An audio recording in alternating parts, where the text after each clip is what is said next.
国际新闻，咱来关心联合国气候峰会 COP28 结束头一天的行程，全世界代表有通过一项气候灾害赔偿基金，主席是表示这是创下历史纪录。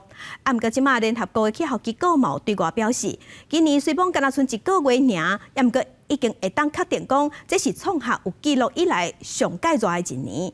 全世界平均的温度比工业化进程悬出1.4度，而且未来4冬内升温有可能就会达到1度半。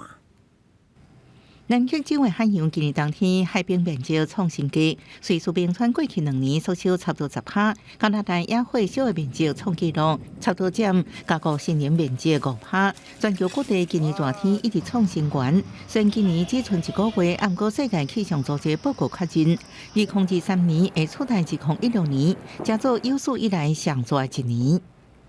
This year, 23. We have reached 1.4 degrees warming thanks to climate change and El Niño that we are having at the moment. And we have shown in our previous reports that it's very likely, it's practically sure that during the coming 4 years we will hit this 1.5. 烧化石燃料造成的气候变迁，加上东太平洋出现的性冷现象，让今年全球均温破纪录。联合国气候变化公约执行秘书呼应这诉求，强调爱护化石燃料最后路车。If we do not signal the terminal decline of the fossil fuel era as we know it, we welcome our own terminal decline, and we choose to pay with people's lives.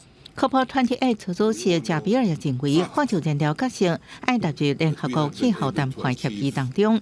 第讲议程结束，就有初步进展。全球代表正式通过一项共数10年的气候灾害赔偿基金，真侪国家承诺会为基金提供数百万美金。This is historic. The fact that we were able to get the agenda voted and agreed on without any delay. For those who have been involved in previous COPs, this is just unprecedented. 这项草案协议爱以开发国家出钱互这基金，鼓励其他国家斗阵做。根据30达成的协议草案，基金实施前4年，交由花卉世界银行管理，也说服家己的办事处。不过美国只提供1750万美金，这钱无够阿拉伯联合大公国的1/5，各只有后面的14%受到批评。公司新闻邓慧珍报道。